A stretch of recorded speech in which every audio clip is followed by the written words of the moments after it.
Welcome. You are in the lab room. I'm your host, Lou. Thank you for joining me. Week number 13, National Football League, or as I have dubbed it, Showdown Sunday, aka Line in the Sand Sunday in the National Football League. I feel like every single team in the National Football League and the teams that they were pitted against in Week 13, they either had something to prove to the team that they were playing, prove to the league, or prove to themselves in Sunday's game in week number 13. A lot of family business was being commenced. A lot of teams playing with a lot on the line on Sunday in week number 13 against teams that had something on the line of their own. And so it was Showdown Sunday. You had to draw your line in the sand and say, hey, you can't cross this line or else. And this was a huge matchup in San Diego between the San Diego Superchargers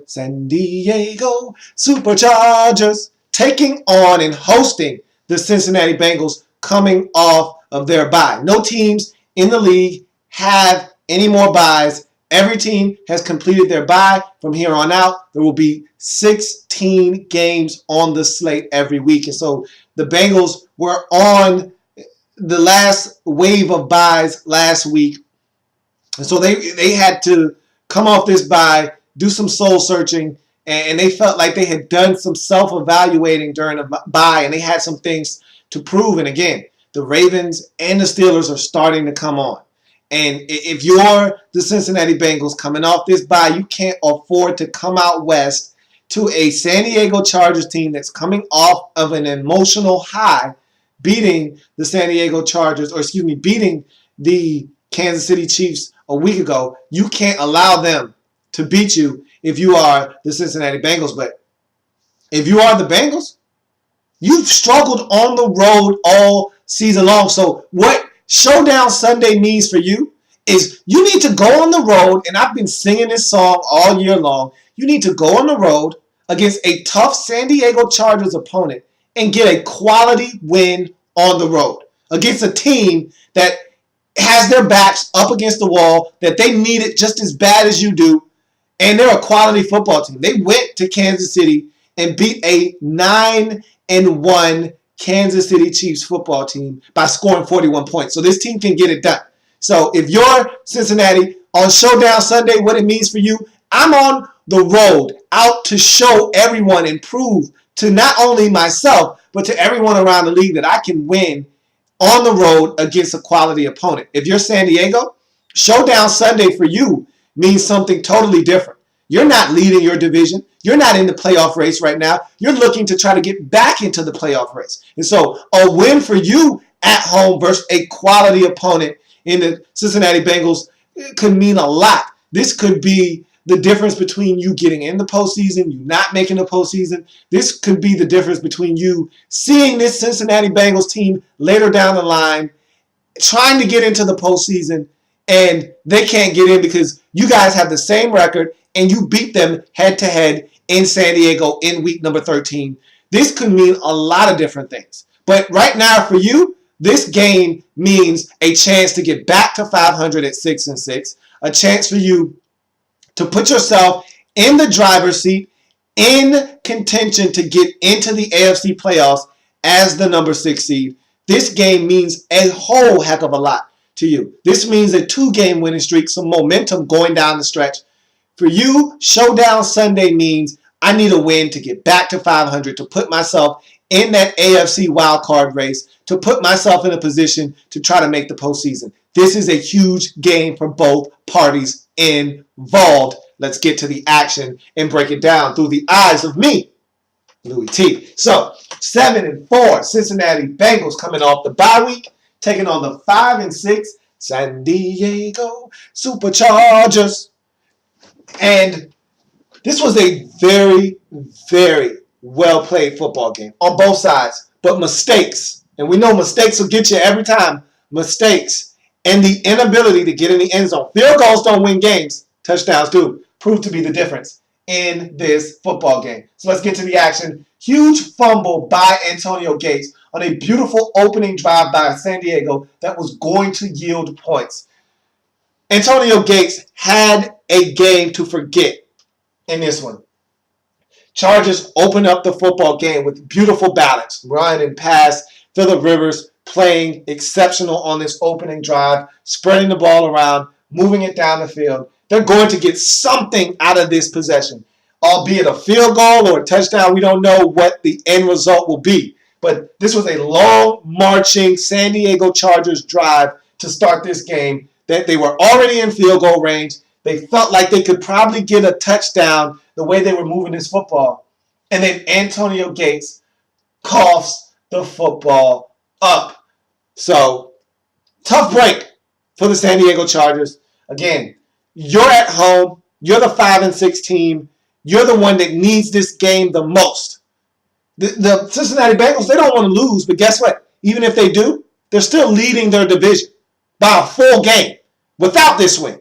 You need this game more than they do. You can't afford to fumble the football on an opening possession that looked like it was going to yield you points. Can't happen, especially when you're playing a team that's already better than you are.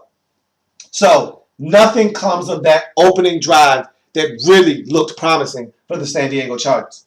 Cincinnati starts the scoring in the game with a 10-play, 67-yard drive that was capped off by a law firm 4-yard touchdown run at 7-0 Cincinnati. This was a great drive with great balance. 6 runs, 4 passes. I thought they really did a good job of mixing it up, keeping the San Diego Chargers on their heels. And this was a defensive struggle. I mean, both defenses, for the most part, played really well in this game.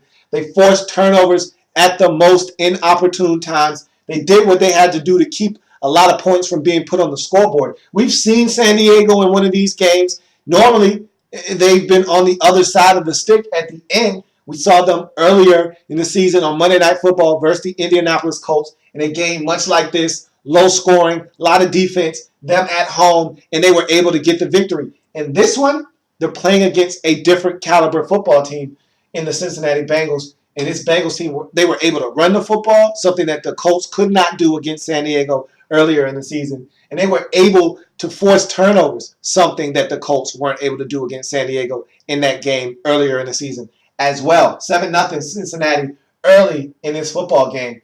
30-yard touchdown strike to L.G. And as we all know, life's good when you get the football to L.G., Ladarius Green. And I've said it all along.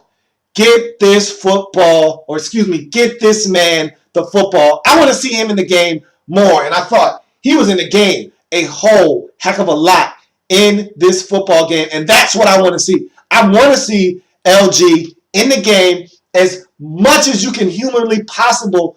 Get him as much as humanly possible. I want to see him in the game at all times if possible. Because this guy is a huge difference maker.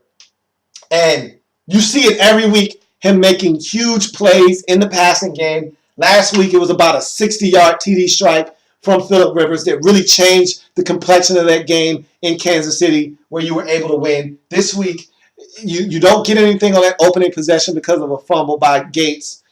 The Bengals get the first touchdown of the game. They've got the momentum. Here comes Ladarius Green. LG to the rescue once again to turn things around. 30-yard TD strike. It's 7-all in this football game. Andy Dalton with a pathetic throw on a deep ball. This one looked like it had been shot out of the air. I mean, he throws it up, and it looks like somebody said, pull, poof, and shot the football. It was a wobbler. It was a duck. It was ugly. It should not have been thrown. This is what I'm talking about with Andy Dalton, okay? This is exactly what I'm talking about with Andy Dalton. You get Dr. Jekyll, Mr. Dalton. And I don't understand why it has to be this way. Because you get this throw, which was pathetic. It was thrown into double coverage. It's picked off by Eric Weddle. And it's one thing if this is thrown on 3rd and 17, okay? Then this serves as a punt. Who cares? This was 1st and 10. You don't throw this ball into double coverage on 1st and 10. And it was a poorly thrown ball at that. He didn't even give A.J. Green a chance to go. Look, A.J. Green is one of the most athletically gifted receivers. You're not fully green unless you're A.J. Green. And he didn't give him a chance to go up and make a play on this football. It was that poorly thrown. It looked like Andy put as much oomph as he had into this pass. Like, he just said, I'm just going to chuck it as far as I could. And that's why the ball came out so ugly. That's why he didn't have a shot at it. That's why it was picked off by Eric Weddle. But as bad as this pass was, there was a pass equally, if not better, than this pass was ugly. And I'll talk about that a little bit later. But Antonio Gates gives it up again. This time, Dre Kirkpatrick wrestles it away from him. And once again, it erases a scoring opportunity from the San Diego Chargers. This was a game to forget for San Diego, and specifically for Antonio Gates. He struggled in this game with holding on to the football. And you could easily argue that he cost his team the game here. I don't like to put the game on the shoulders of one player. But when you turn it over in a position where your team had an opportunity to score points twice in a game that you only lose by 7 points, hard for me not to put a lot of the blame squarely on your shoulders.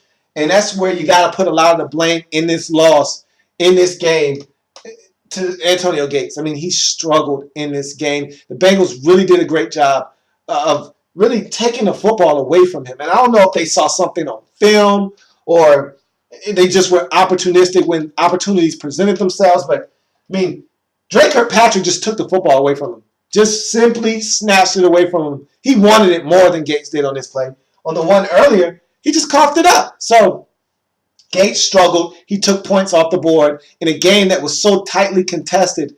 You can't afford to give it up. This game is 7-7 at this time. Easily could be leading in this game if Gates doesn't turn it over. San Diego probably has at minimum a 10-7 lead going into this turnover, and easily could be up 14-7. And after this turnover, if he doesn't turn it over, it could be 13-7, 17-7, 21-7 even. If all of these possessions end in a touchdown, who knows? But you can never second guess. You can never tell what would have happened. All we do know is that Gates put it on the floor once and had it taken away from him, and this resulted in a Phillip Rivers interception. And again, this one is not on Phillip Rivers. This one is on Antonio Gates. He had a really poor game, did Gates. A strong running game produces a wide-open A.J. Green for 23 yards and a touchdown grab as Cincinnati assumes control of this game at 14-7. Again, low-scoring game.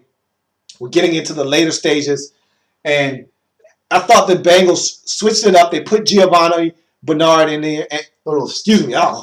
They put Gio Bernard in the game, and Giovanni Bernard really gave them a change of pace.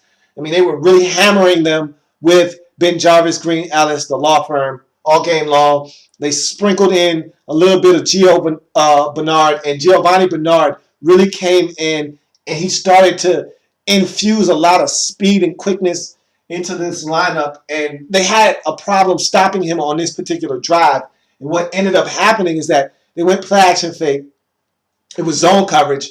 They sucked up on the run, and they all went with the tight end Jermaine Gresham on this play, leaving A.J. Green. I don't know how he's not accounted for. The best player on the field is not accounted for, but that's exactly what happens when the run starts to work and you're able to get a tight end out into the flats. They all sucked up on that. He goes over the middle. There's no one in sight. He catches the football, walks in. And again, you're not fully green unless you're A.J. Green. 14-7, Cincinnati Bengals on top. And again, in a game where points are hard to come by, that touchdown looms large. And so does those two Antonio Gates turnovers. So, on a critical 3rd and 2, backed up in their own territory, Andy Dalton throws a laser on a slant to Andrew Hawkins that results in a 50-yard gain, which leads to an important field goal, which extends it to a 2-score game, 2 possessions at 17-7. This is the throw that is in contrast to this terrible throw on 1st and 10, where he lofts it up into double coverage and it's picked off. This is good Andy right here. This is the Andy Dalton that you can win a Super Bowl with. That is the Andy Dalton that's going to get you ousted in the second round of the playoffs.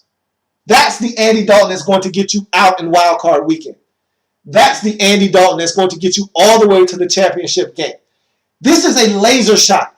This is some really good coverage by San Diego. He fits it in there on a dime, threads the needle to Andrew Hawkins, who takes off, and I think he's important to your success as well. This is a guy you got to get the football to. Extremely quick in the slot, can make some things happen. He's been injured for the majority of the season. He's just starting to really get healthy, and this was a great throw. I mean, that's the Andy that I need to see more of. And again, that's the Andy that's going to take you to the championship game.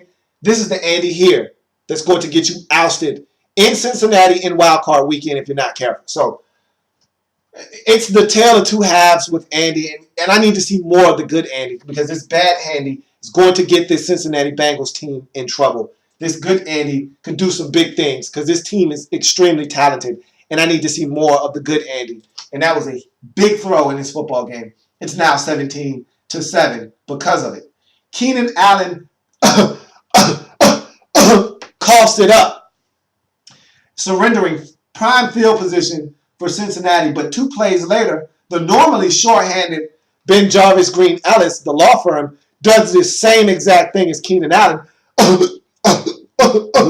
Coughs it up. And San Diego recovers and marches down the field and gets a field goal. So what that field goal does, and again, there is the Chargers struggling to put points on the board. Again, up until last week, this was a team that had lost football games, 3 in a row to be exact, because they could not get it in the end zone. They couldn't get it in the end zone against Washington, didn't get it in the end zone against Denver, and they were struggling to get it in the end zone here, and it was going to cost them like it did against Miami as well. They struggled to get in the end zone here, have to settle for a field goal. We know about the Gates turnovers. It's 17-10. What that field goal did do for you, though, is it cut this lead to a 7-point game, which means it's a 1-possession score. Now you need to stop, get the football back, and then now you can allow Phillip Rivers to do what it is he does best, lead this team down the field like he did a week ago in Kansas City for the win. So now you just need to stop. San Diego kicks the football off to Cincinnati right around the 4-minute, 30-second mark. Bengals go into their 4-minute offense, and San Diego never sees the football again. Never gets a chance. Can't get off the field. They pound the rock with Ben Jarvis Green Ellis, Giovanni Bernard, and they continue to pound the rock. They get a big completion to A.J. Green for a first down to kickstart this drive. Then they just run the football down the throats of the San Diego Chargers, force them to use all of their timeouts, get that all-important last first down to end the football game at the 4-yard line, take their knees, and win the game. That's what good teams do. On the road, at home, you run your 4-minute offense with a lead, and you don't allow the other team to see the football again. What a crucial drive and huge win by the Cincinnati Bengals as they get this one 17-10 on the road. Look, it wasn't pretty, but it was a tough, gritty win by Cincinnati on the road. I wanted to see them go on the road, and this is a quality San Diego Chargers football team. Quality opponent that they were able to win against. And this was a huge win for them. They got it done. Now they're 8-4, and this puts a lot of separation between them and Baltimore in that division. It was needed. This win was needed. On Showdown Sunday, they had to go out and get this one, did Cincinnati, and they did. Big win for them on the road. Conversely, for San Diego on Showdown Sunday, this is a tough loss to swallow because you feel like you played well enough to win. You take the Gates turnovers away, and you maybe score a touchdown in the red zone on that possession before you kick that field goal, and maybe this is a different outcome. But you're not able to do all of the things necessary to win. You turn it over. Look, you can't turn it over against good teams in this league. Maybe you get away with these turnovers against Oakland. Maybe you get away with these turnovers against a lesser opponent like Tennessee. Not against Cincinnati, not against a division leader, not against a top 10 defense. You turn it over, you're going to pay for those turnovers. And that's what happened in this game, and it ultimately cost you. You had a golden opportunity to get to 6-6, which would have tied you with Baltimore for that sixth and final playoff berth in the AFC for that wild card spot. Instead, you fall to 5-7. And again, I think this is a San Diego Chargers team that's a year away from really doing some serious damage in the AFC. But who am I to tell you that you have to wait a year? Why not this year? And so you had opportunities to get it done, and you let them slip through your fingers. And so now you fall to 5-7. And you're not out of it. This AFC is so wide open that 5-7 still means you're right there. You're only a game back. But with every week that you find a way to not get it done and you lose, you find your window of opportunity for the 2013 season closing ever so slightly. And so with this loss, you go from a window of opportunity that was here to now it's here. And now the sense of urgency is that much greater next week. So, tough loss at home against the Cincinnati Bengals if you are the San Diego Chargers. But again, you played a really good team. You turned it over. You made the most mistakes in this game. You, as a result, lose this football game. So, that's going to do it for me here in the lab room. I thank you for joining me. That happens in the National Football League, whether big or small. We cover it all here in the lab room. I thank you for joining me here on Showdown Sunday in Week 13 of the National Football League. I've got plenty more games to break down, so come back and join me as I continue to break down Showdown Sunday, a.k.a. Week number 13 in the National Football League.